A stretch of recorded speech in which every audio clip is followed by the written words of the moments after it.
తాకట్లో ఉన్న బంగారాన్ని విడిపించి ఆ రోజున మార్కెట్ ధర కట్టి మిగిలిన డబ్బును మీకు అందిస్తుంది కొమ్మూరి గోల్డ్. అండ్ మీకు గుర్తుంటే చెప్పండి, యాహ్! ఈ నగరానికి ఏమైంది సినిమా ఫస్ట్ పార్ట్ అది షూట్ అయ్యేటప్పుడు కానీ, మేకింగ్లో ఉన్నప్పుడు కానీ, రిలీజ్కి ముందు కానీ, ఏ క్షణంలో అయినా ఇది ఒక తరానికి గుర్తుండిపోయే సినిమా తీస్తున్నాము, ఇది అచీవ్ చేయబోతున్నాం ఎప్పుడన్నా అనిపించిందా మీకు? లేదు బ్రో. అస్సలు నాట్ ఎట్ ఆల్. నా ఈ నగరానికి ఏమైందిలో నా ఆడిషన్ అయ్యి నేను అందులో సెలెక్ట్ అవ్వడం కూడా it is same like Chiranjeevi గారి సినిమాలో మనం ఎందుకుంటారా అన్న టైప్ ఆలోచనే నాకు. ఎందుకంటే డెల్లో ఐ యూస్ టు వర్క్. అవును. అందులో జాన్ కొటోలి అని నా friend, he also worked in Dell. అయితే తరుణ్ భాస్కర్ షార్ట్ ఫిల్మ్స్ అవి ఇవి జాన్ కొటోలి చేసేవాడు. ఓకే. జాన్ కొటోలి was the guy who was my colleague who said ఈ షార్ట్ ఫిల్మ్ చూసావా అని. ఎవరు ఏంటంటే తరుణ్ భాస్కర్ అని. ఎవరే తరుణ్ భాస్కర్? తరుణ్ భాస్కర్ నీకు తెలియదా? మంచిగా తీస్తాడు అభినవ్, ఒకసారి చూడు ఈ షార్ట్ ఫిల్మ్ చూడు అంటే పంపిస్తే, అన్న ఎంత బాగా తీసాడు అన్న షార్ట్ ఫిల్మ్. అట్లా that's how I came to know about Tarun. And Tarun short films ఎందుకంటే ఈ 2012, 13, 14 ఆ టైంలో యూట్యూబ్ వాజ్ కమింగ్ అప్ కదా. అవును. There are a lot of these filmmakers who short చాలా మంది filmmakers who వచ్చారు. became filmmakers. అవును.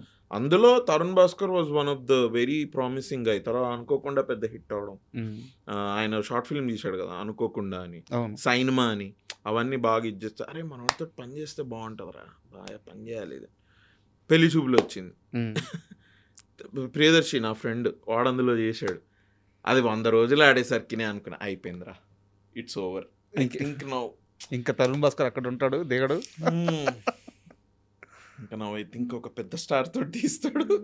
అయిపోయింది లేరా, ఈ బస్సు వెళ్ళిపోయింది, ఇంకో బస్సు గురించి వెయిట్ చేయడమే ఇది అనుకుంటే.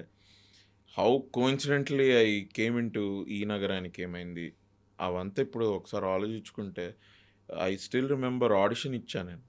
ఇట్లాంటి రూమే, ఇంతకంటే ఇంకా చిన్న రూమ్, ఇక్కడంతా ఇట్లా వీళ్ళు కూర్చొన్నారు, నేను ఆ మూలకి డోర్ మూస్తే ఆ మూలకి నేను ఆడిషన్ ఇచ్చా. మన డబ్బింగ్ సీన్ ఉందా, ఆ డబ్బింగ్ సీన్, ఆ డబ్బింగ్ సీనే ఆడిషన్ చేశా. ఓకే. అక్కడే first time I changed my voice. Me first shot కూడా అదే కదా? అదే నా ఇంట్రడక్షన్ షాట్. అదే ఇచ్చారు ఆడిషన్ కూడా. అక్కడ కూడా నేను ఆ వాయిస్ చేంజ్ చేశా. వాయిస్ చేంజ్ చేసి when I did thing I think he loved it very much and he said I found my Kaushik అని. హీ సెడ్ ఓకే ఇది కౌశిక్, ఓకే ఏం రోల్ ఏంటి అంటే, ఓహో నలుగురిలో నేను ఒక్కడినా, ఓకే వావ్ గ్రేట్. ఇక ఆ హైలోనే వెళ్ళిపోయాం సార్. మాకు అసలు ఏం తెలియదు. ఇక్కడ నాకు చిన్న డౌట్ చెప్పండి. తరుణ్ భాస్కర్ గారు మీకు రోల్ ఆఫర్ చేశారు, కన్ఫర్మ్ చేశారు, కానీ అప్పటికి మీరు నమ్మలేదు, నిజంగా తీసేవు కదా అని అడిగారంటే నిజమేనా? ఈ కౌశిక్ రోలు నీ దగ్గర నుంచి ఎవరు లాక్కోలేరు, నాది గ్యారంటీ అని చెప్పేదాకా మీరు వెళ్ళలేదంటే ఎందుకు అంత అపనమ్మకం? అంటే అంతకు ముందు అంత బ్యాడ్ ఎక్స్పీరియన్స్లు ఉన్నాయి? చాలా బ్యాడ్ ఎక్స్పీరియన్సెస్ ఉన్నాయి సార్. నేను ఎన్నో సినిమాలు I audition, third audition, fourth ఆడిషన్కి వెళ్ళిన తర్వాత మాకు మధ్యలో తెలిసేది సినిమా స్టార్ట్ అయిపోయిందట అది అని. మరి మనకి ఏం చెప్పలేదేంట్రా ఆ సినిమా గురించి ఇది అని. లేదు నీ రోలు సెకండ్ స్కెడ్యూల్లో వస్తుందబ్బా, అప్పుడు వీ విల్ టెల్ యూ. అప్పటికి మోసమే, అది మోసమే. అంటే సో ఓకే సెకండ్ స్కెడ్యూల్లో వస్తుందేమో నా రోల్, కానీ అసలు ఉన్నానో లేనో అయితే చెప్పండి. అది కూడా చెప్పకుండా సినిమా అది అట్లానే అయిపోయి ఓకే నైస్ అని. తర్వాత ఎవరో ఇట్లా ఒకళ్ళిద్దరు ఇప్పుడు are very big directors also, బయట ఎక్కడ నాకు కనపడితే యూజువలీ నేనైతే అట్లా వెళ్ళి మాట్లాడను. But this one particular director I approached him on the road. ఆయన ఫోన్లో మాట్లాడుతుంటే 2 minutes అన్నారు ఆయన. ఓకే అని నేను పక్కకి జరుగుతాం. ఆబ్వియస్లీ పక్కకి జరిగి నేను నా ఫోన్ని ఇట్లా చూసుకొని నేను ఇలా అనుకొని ఇలా చూసేసరికి he's in his car, U turn తిప్పుకుంటున్నాడు ఆయన, వెళ్ళిపోతున్నాడు. అరే ఇదేంట్రా అని. సార్ ఇది ఇట్లా ఇది అంటే, కాదమ్మా మీరు ఆఫీస్కి వచ్చి కలవాలి కదా, మీరు ఆఫీస్కి రండి. Do you know my office అంటే, ఎస్ సార్ ఐ నో, ఈ ఫిలిం నగర్లో ప్రశాసన్ నగర్లో ఉంది సార్ మీ ఆఫీస్. యా రండి. అక్కడికి వెళ్తే ఎవరు పిలిచారా మిమ్మల్ని, ఎవడు రమ్మన్నాడు మిమ్మల్ని, ఇప్పుడు ఏమన్నా సినిమా నడుస్తుందా, ఆడిషన్స్ ఏం లేవు కదా. లేదు సార్ ఒక సినిమా ఇది ఏం లేదు నాకు తెలుసు, బట్ సార్ని కలుస్తా అంటే ఆఫీస్కి రమ్మన్నారు, అందుకే వచ్చాను. సరే నీ ప్రొఫైల్ ఏమైనా ఉందా, ఏదైనా ఇది ఉందా అంటే, షోరీల్ వాళ్ళకి వాళ్ళ ఈమెయిల్ అడ్రస్కి పంపించి ఓకే ఫైన్ అని.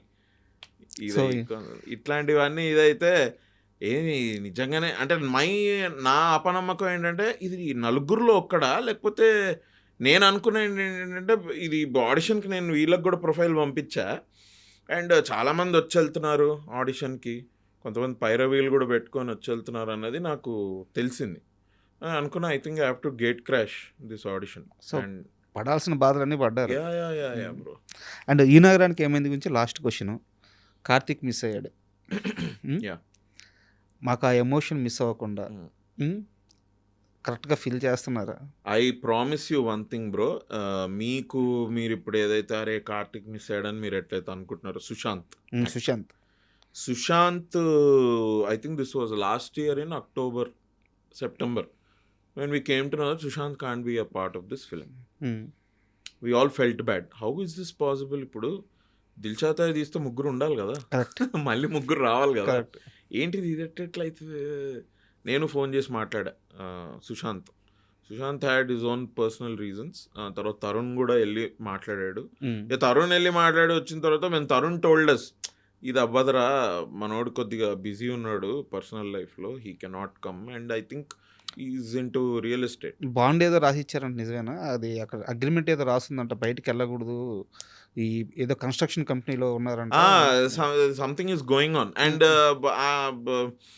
తన టైం చాలా తీసుకుంటోంది అది. ఇప్పుడు సినిమా షూటింగ్ మీరు చూడండి, మేము డిసెంబర్లో వీళ్ళు స్టార్ట్ పెట్టేశారు షూట్, నేను జనవరిలో జాయిన్ అయ్యా షూట్కి. జనవరిలో షూట్ చేసా, ఇప్పుడు మళ్ళీ ఫిబ్రవరిలో మనం 2-3 రోజులు షూట్ చేసాం. తర్వాత ఇప్పుడు ఇంకా నెక్స్ట్ మార్చ్లో ఉంది. ఇప్పుడు మధ్యలో ఒక 10-15 రోజులు లేదేమి, మనోడికి అది సెట్ అవ్వదు ఇప్పుడు. కరెక్ట్. ఎందుకంటే ఆవిడ అటు ఉండాలి ఇటు ఉండాలి అంటే రెండు ఒకటేసారి అవ్వట్లేదు. So that is his problem. ఇక అర్థమైంది. Felt okay this is little ఎవరి దిష్టి తగిలిందో ఏందో అనుకున్నాం మేమంతా, కన్యారాశికి దిష్టి తగిలిందిరా తర్వాత. But Srinath Maganti when he came, ఇప్పుడు మేము షూట్ చేసాం ఒక pub sequence we shot for 3 days RFCలో. ఐ కెన్ టెల్ యూ, మీరు సినిమాకి రండి, ఒక 10 నిమిషాలు మీరు, బికాజ్ ఆబ్వియస్లీ ఫేస్ చేంజ్ అయింది కాబట్టి మీకు తెలుస్తుందేమో, అరే సుశాంత్ కాదు ఈ అబ్బాయి అని. ఒక 5-10 నిమిషాల్లో మీకు you will be in the ENE world. మా కార్తిక్ కనిపిస్తాడు, మీ కార్తికే కనిపిస్తాడు. సూపర్. మీకు అసలు మీకేం డిఫరెన్స్ తెలియదు. మీరు స్టోరీలోకి వచ్చేస్తారు. మీరు స్టోరీ అవుతుంటే ఈ కార్తిక్ తోటి ఏమేమి జరుగుతున్నాయో you will be with him. నాతోటి ఏమేమి జరుగుతుంది you will be with me, you will be with Vishwak Sen, you will be with Venkat, ఉప్పి.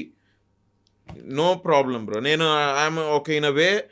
మీరు చెప్తే మీరు నమ్మరు. నేను రోడ్ నెంబర్ 45లో కార్ వాషింగ్కి ఇచ్చాను. అది ఇచ్చి ఏం చేయాలి బ్రో, ఎంత టైం పడుతుందంటే, మీ ముందు ఒక కార్ ఉందండి, దాని తర్వాత మీ కార్ అంటే 1 గంట టైం ఉందంటే ఉంది. అలా వాక్ చేసుకుంటే అక్కడ ఎల్లో లైఫ్ అని కెఫే ఉంది, కూర్చొని ఉంటే మా నాన్న వచ్చిండు సుశాంత్. నేను చూసి నువ్వేంటి ఇక్కడ అంటే, నువ్వేంటి ఇక్కడ అనుకొని, మనోడు ఏదో మీటింగ్ కోసం వాళ్ళ ఫ్రెండ్ తోటి వచ్చాడు. అరే అవునా, ఎట్లా వెళ్తుంది షూటింగ్, బాగా వెళ్తుందా, నైస్, బాగా జరుగుతుందిరా ఇది, but we are missing you man అంటే, అరే ఐ టోల్డ్ యూ నో రే అది ఇది, yes I got it, but Srinath is doing well, I'm happy to know that. నేను ఫస్ట్ డే ఫస్ట్ షో చూస్తా సినిమా, ఇదేం సుశాంత్ ఇదంతా చూస్తే టిడింగ్ అని 2 మెసేజ్లు వచ్చినాయి. మేనేజర్ మెసేజ్లు పెడుతున్నాడు, కొన్ని మీమ్స్. అదే రోజు మీమ్లో బయటకు వచ్చింది. అండ్ నేను అదే రోజు సుశాంత్ తోటి కూర్చొని మాట్లాడుతున్నా. నేను ఇంతలో నా ఆర్డర్ వచ్చింది, సుశాంత్ ఫ్రెండ్ తోటి ఉన్నాడు కాబట్టి వాడు లోపలికి వెళ్ళిపోయాడు, కూర్చొని నేను బయట బాల్కనీలో కూర్చొని నేను జస్ట్ తింటుంటే, అరే ఇదేంటి రానో తెలియ, అరే భయ్యా ఏంది ఇది అని, అరే ఇదేంది భయ్యా అని. That day only it came out in all the memes. అదే రోజు ఈవినింగ్ వీళ్ళు మాట్లాడుకొని దెన్ తరుణ్ స్టోరీలో పెట్టాడు, సుశాంత్ కూడా స్టోరీలో పెట్టాడు.